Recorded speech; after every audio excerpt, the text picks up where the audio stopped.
പ്രഭാതവന്ദനങ്ങൾ പ്രിയമുള്ളവരെ, മോർണിംഗ് ഡ്യൂവിലേക്ക് എല്ലാവരെയും സ്വാഗതം ചെയ്യുകയാണ്. സഭാപ്രസംഗിയുടെ പുസ്തകം 10-ാം അധ്യായത്തിന്റെ 20-ാമത്തെ വാക്യം വായിക്കുന്നു. നിന്റെ മനസ്സിൽ പോലും രാജാവിനെ ശപിക്കരുത്, നിന്റെ ശയനഗ്രഹത്തിൽ വെച്ച് പോലും ധനവാനെ ശപിക്കരുത്. ആകാശത്തിലെ പക്ഷി ആ ശബ്ദം കൊണ്ടുപോകുവാനും പർവ്വജാതി ആ കാര്യം പ്രസിദ്ധമാക്കുവാനും മതി. ആകാശത്തിലെ പക്ഷി ആ ശബ്ദം കൊണ്ടുപോകുവാനും പർവ്വജാതി ആ കാര്യം പ്രസിദ്ധമാക്കുവാനും മതി. രഹസ്യങ്ങൾ സൂക്ഷിക്കുന്നതിനുള്ള കഴിവിനെ കുറിച്ചാണ് സഭാപ്രസംഗി പ്രധാനമായിട്ടും ഇവിടെ പറയുന്നത്. ശയനഗ്രഹത്തിൽ പറയുന്ന കാര്യങ്ങൾ, ശയനഗ്രഹം എന്ന് പറയുമ്പോൾ നമ്മുടെ ബെഡ്റൂം എന്ന് പറയുമ്പോൾ നമ്മുടെ പ്രൈവസിയുടെ സ്ഥലമാണ്. അവിടെ പറയുന്ന കാര്യങ്ങൾ ഒരു കാരണവശാലും പുറത്തു പോകില്ലെന്ന് നമുക്ക് ഉറപ്പുണ്ട്.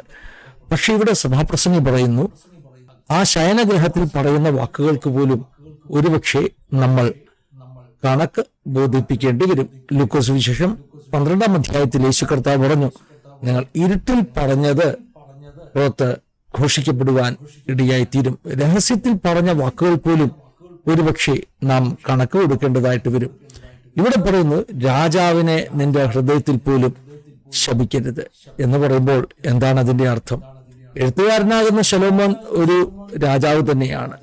ശലോമോന് കൊടുക്കാനുള്ള വാണി, ലീഡർഷിപ്പ്, നേതൃത്വത്തിന് എതിരായി സംസാരിക്കുന്ന വാക്കുകൾ, അത് ഏതെങ്കിലും കാരണവശാൽ നേതാവിന്റെ അല്ലെങ്കിൽ നയിക്കുന്ന രാജാവിന്റെ ചെവിയിലെത്തിയാൽ അതുകൊണ്ടുണ്ടാകുന്ന ഭവിഷ്യത്തുകൾ എത്ര വലുതായിരിക്കും. ദ റിച്ച് മാൻ, പണമുള്ളവൻ, അല്ലായെങ്കിൽ ധനവാൻ, അവനെ ശപിക്കരുത് എന്ന് പറയുമ്പോൾ പണമുള്ളവനോട് പക്ഷപാതപരമാകുന്ന ഒരു വചനമാണോ സഭാപ്രസംഗി എഴുതിയിരിക്കുന്നത്? അല്ല.